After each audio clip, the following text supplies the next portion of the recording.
Hello everyone, welcome back to my YouTube channel GS by Priyanka. और आज की इस वीडियो में मैं आपके साथ डिस्कस करने वाली हूँ landmark judgments of supreme court. Supreme court के जो भी इम्पोर्टेंट जजमेंट्स हैं, इससे क्वेश्चन बहुत सारे एग्जाम में पूछे जाते रहे हैं, लेकिन इस बार इसका क्वेश्चन एसएससी सीजीएल मेंस के एग्जाम में भी पूछा गया था। और मैंने आपको तभी कहा था कि इसके लिए मैं अलग से क्लास लेकर के आऊँगी। ये छोटी सी क्लास होगी, इसको आपको पूरा देखना है क्योंकि इससे आपको बहुत ज़्यादा हेल्प मिलेगी। चलिए फिर बिना किसी देरी के केस नंबर 1 से स्टार्ट करते हैं। पहला केस यहाँ पे है ए.के. गोपालन वर्सेस स्टेट ऑफ मद्रास 1950 में ये जो है केस हुआ था। अब इसमें जो ए.के. गोपालन थे ये कम्युनिस्ट पार्टी के नेता थे और इनको प्रिवेंटिव डिटेंशन एक्ट के अंतर्गत कई बार डिटेन किया गया था। तो इसी को इन्होंने सुप्रीम कोर्ट में चैलेंज करते हुए कहा कि प्रिवेंटिव डिटेंशन मेरा जो आर्टिकल है 21 right to life and personal liberty, इसका वायलेशन कर रहा है। इस केस में सुप्रीम कोर्ट ने आर्टिकल 21 को बहुत ही नैरो पर्सपेक्टिव से इंटरप्रेट किया और उन्होंने कहा that protection under Article 21 is available only against arbitrary executive action and not arbitrary legislative action।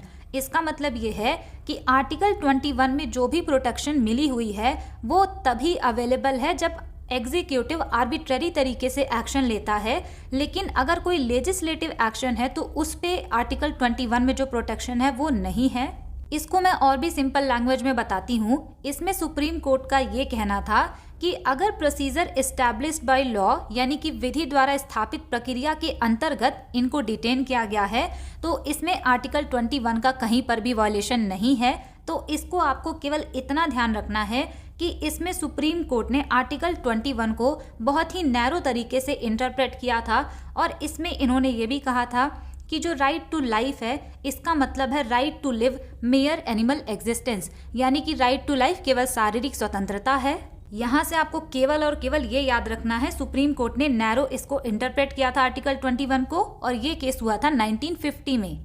Next यहाँ पे है Champakam Dorairajan case versus state of Madras 1951। अब यहाँ पे जो भी केस लिखा हुआ है ना, ये सब ईयर वाइज लिखा हुआ है।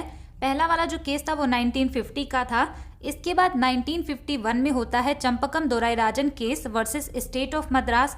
अब इसमें क्या होता है, जो मद्रास स्टेट है वहाँ पे जो मेडिकल एंड इंजीनियरिंग कॉलेज था वहाँ पे कुछ जो ग्रुप थे उनको दिया जा रहा था रिजर्वेशन।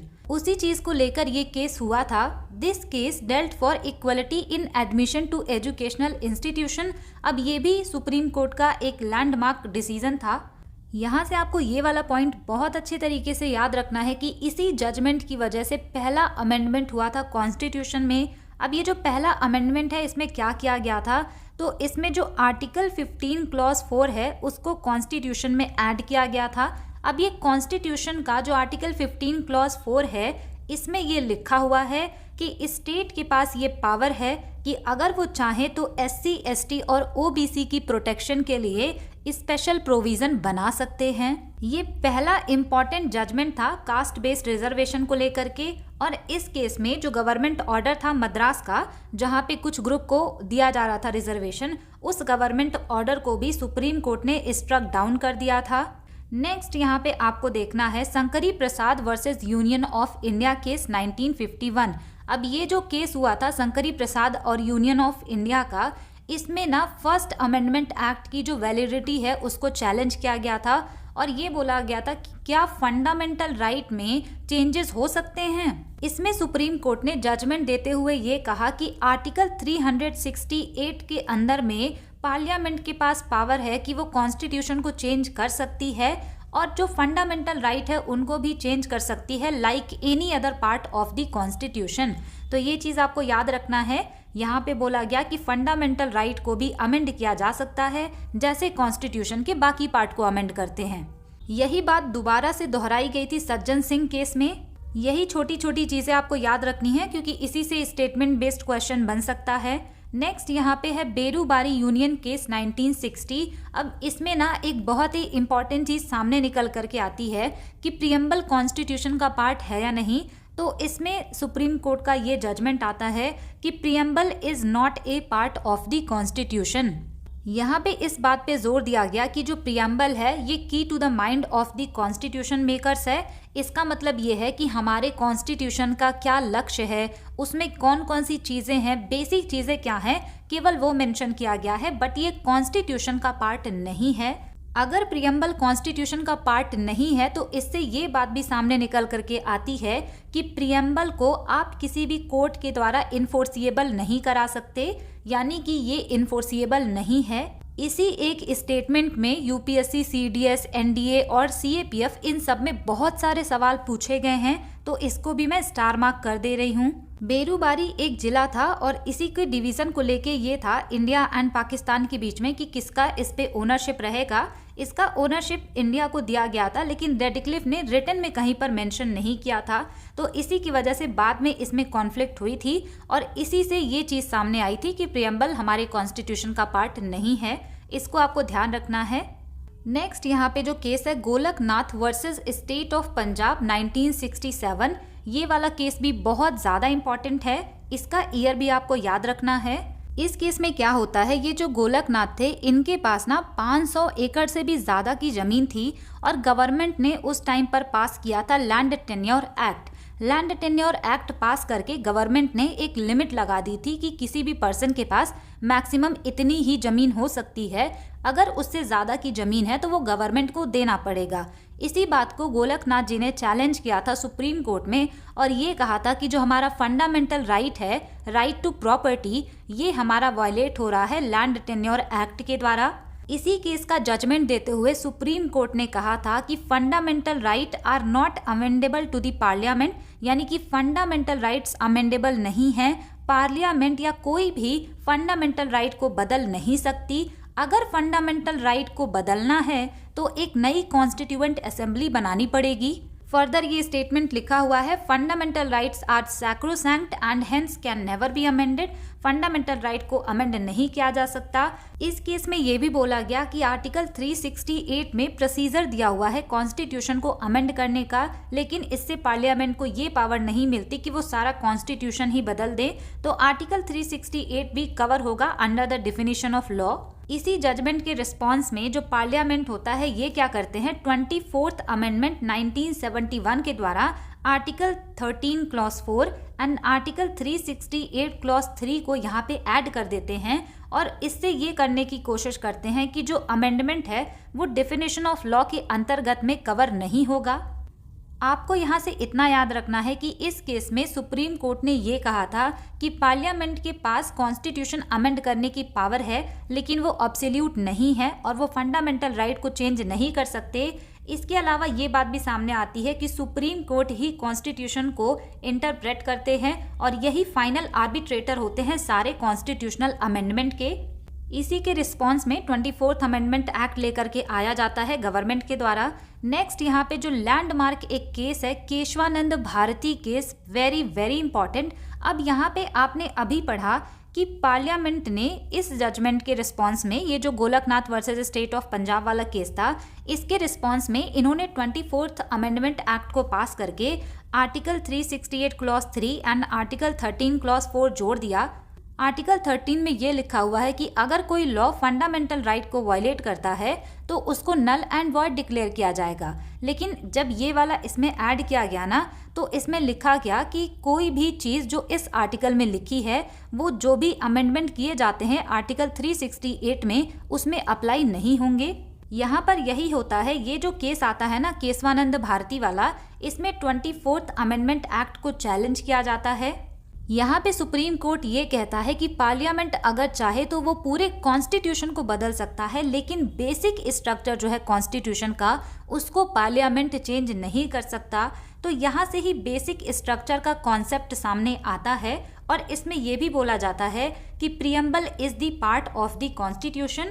यहाँ पे ये जो बेसिक स्ट्रक्चर लिखा हुआ है इसकी डेफिनेशन कहीं पे मेंशन नहीं है, लेकिन इसमें कौन सी चीज़ें आएंगी ये डिसाइड करने का काम सुप्रीम कोर्ट का है।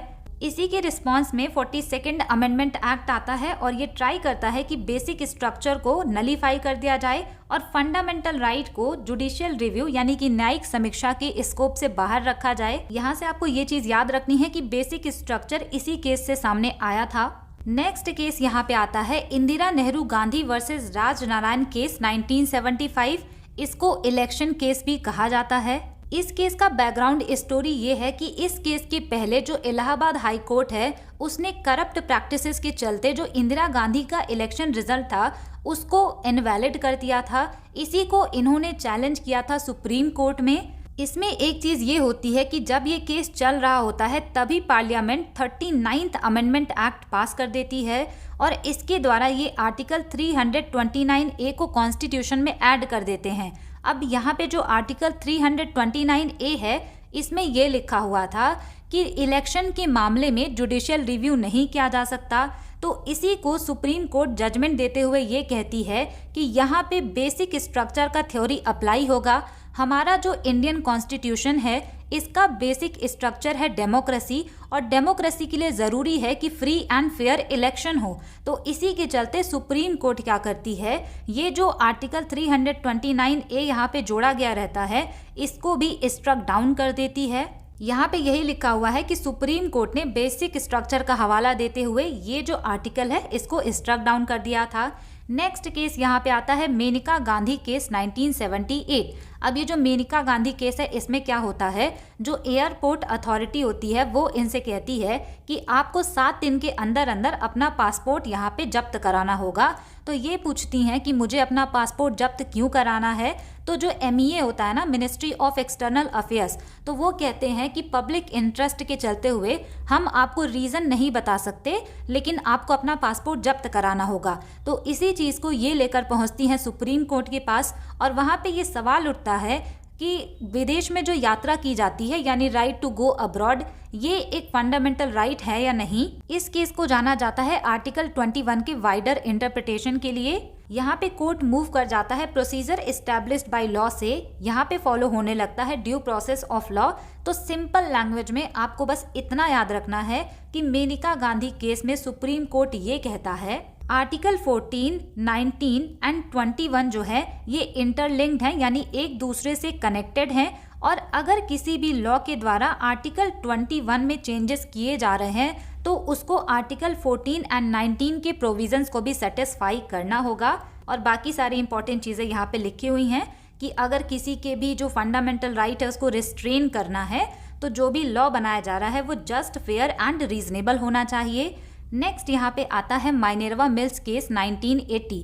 अब ये केस बहुत ही ज़्यादा इम्पॉर्टेंट है। इसमें क्या होता है ना, एक मिल होती है कर्नाटका में जिसका नाम है माइनर्वा मिल।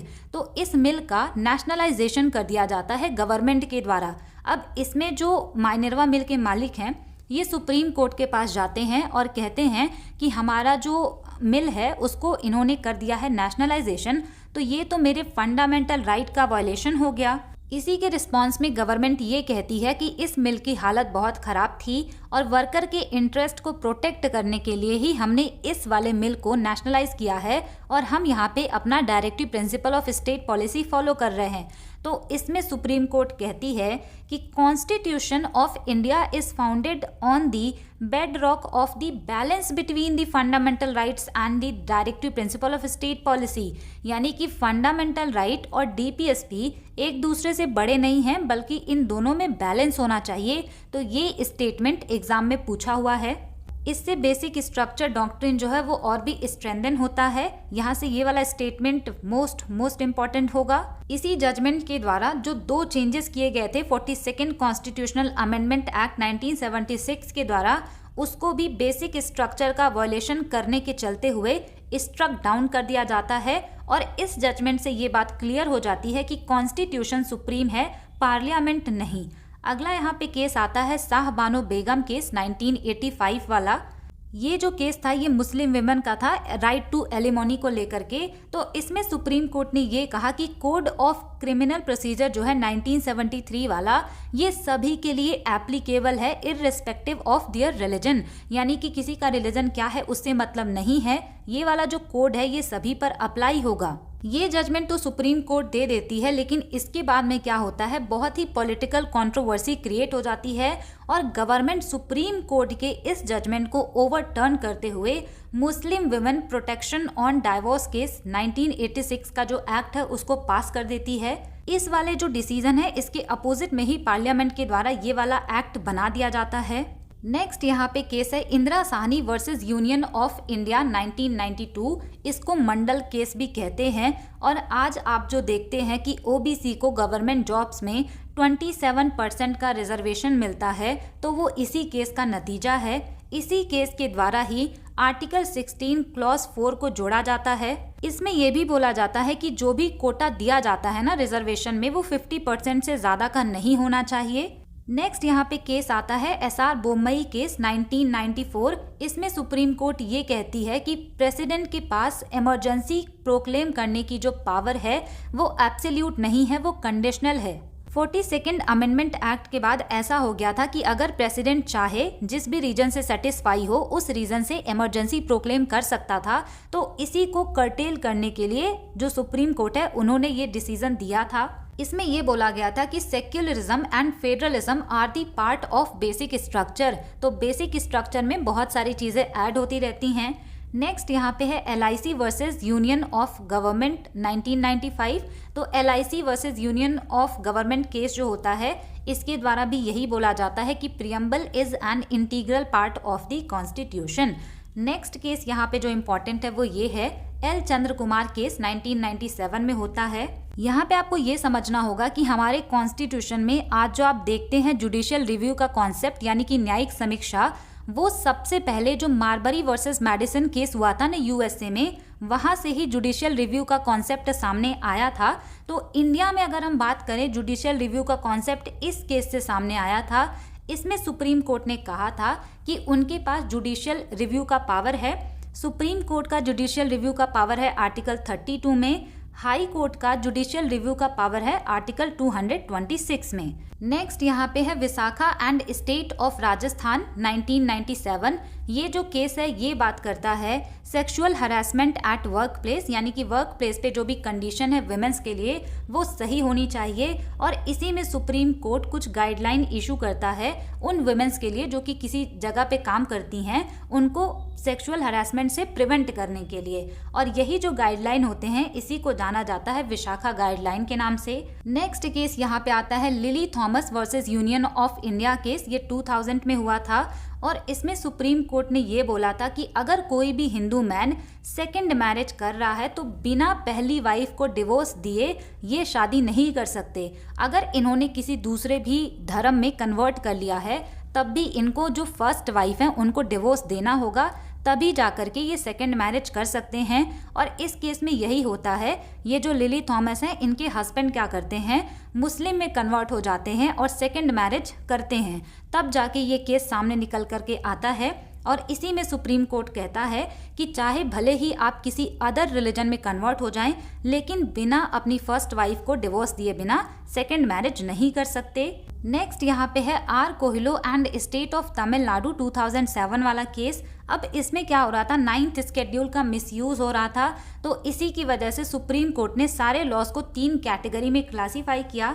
पहला यहाँ पे इन्होंने बोला laws outside the 9th schedule, यानी कि 9th शेड्यूल के बाहर जितने भी लॉ हैं उस पे पूरी तरीके से जुडिशियल रिव्यू किया जा सकता है। नेक्स्ट कैटेगरी यहाँ पे बनाई गई law inside the 9th schedule, यानी कि 9th शेड्यूल में जो भी लॉज हैं यहाँ पे लिमिटेड जुडिशियल रिव्यू होगा on the violation of basic structure. उसके बाद जो थर्ड कैटेगरी थी इसमें ये बोला गया law placed inside 9th schedule, यानी कि जो भी 9th शेड्यूल में लॉज हैं इसमें जो है जुडिशियल रिव्यू नहीं होगा अगर वो लॉज 24 अप्रैल 1973 के पहले के हैं। 24 अप्रैल 1973 को ही judgement of Keshavananda Bharati case आया था, तो इसी वजह से इस डेट को यहाँ पे चुना गया। नेक्स्ट यहाँ पे है अरुणा शॉनबॉग केस 2011। इसमें क्या हुआ था, पैसिव यूथनेसिया को अलाउ किया गया था, यानी कि पर्सन के पास राइट है, right to die with dignity, तो पैसिव यूथनेसिया को यहाँ पे अलाउ किया गया था। इसके अलावा आपको ये याद रखना है कि जो नोटा जजमेंट है नन ऑफ द एबव वाला, जब आप वोट करने जाते हैं तो वहाँ पे ये वाला जो ऑप्शन होता है ये 2013 में जोड़ा गया था। ये क्वेश्चन भी एग्जाम में पूछा गया है। नेक्स्ट यहाँ पे है नेशनल लीगल सर्विसेज अथॉरिटी, यानी कि NALSA versus union of India case. ये 2014 में हुआ था और इसके द्वारा जो ट्रांसजेंडर पर्सन हैं उनको थर्ड जेंडर की रिकॉग्निशन मिली थी। ये भी बोला गया था कि इनको भी रिजर्वेशन दिया जाएगा एजुकेशन में, जॉब में, और जो भी गवर्नमेंट जॉब है वहाँ पर। तो ये चीज़ इंपॉर्टेंट है। नेक्स्ट यहाँ पे जो आया था जजमेंट ट्रिपल तलाक वाला 2016 में, ये शायरा बानो केस था। इसमें यही बोला गया था कि जो ट्रिपल तलाक है ये अनकॉन्स्टिट्यूशनल है, यानी कि 3 बार ऐसे तलाक तलाक बोल करके तलाक नहीं दिया जा सकता। नेक्स्ट यहाँ पे 2 केसेस और इम्पॉर्टेंट है। पहला है केएस पुट्टास्वामी केस 2017। अब यहाँ पे सुप्रीम कोर्ट ने ये बोला था कि राइट टू प्राइवेसी जो है ये फंडामेंटल राइट है। अब यहाँ पे जो नीचे वाले केसेस है ना उतने ज़्यादा इम्पॉर्टेंट नहीं है, इसको आप ऐसे ही याद रखिएगा। नेक्स्ट यहाँ पे है रिपीलिंग सेक्शन 377 2018। तो ये जो सेक्शन है 377, इसको सुप्रीम कोर्ट ने अनकॉन्स्टिट्यूशनल करार दे दिया था। ये जो सेक्शन है ये sexual conduct between 2 adults of the same sex जो है इनको डीक्रिमिनलाइज करता था, तो इसी वजह से इसको सुप्रीम कोर्ट ने अनकॉन्स्टिट्यूशनल करार दे दिया था। ये था इंपॉर्टेंट जजमेंट वाला वीडियो। अगर आपने इस वीडियो को लास्ट तक देखा है तो thanks for watching, stay tuned, keep learning, keep working hard.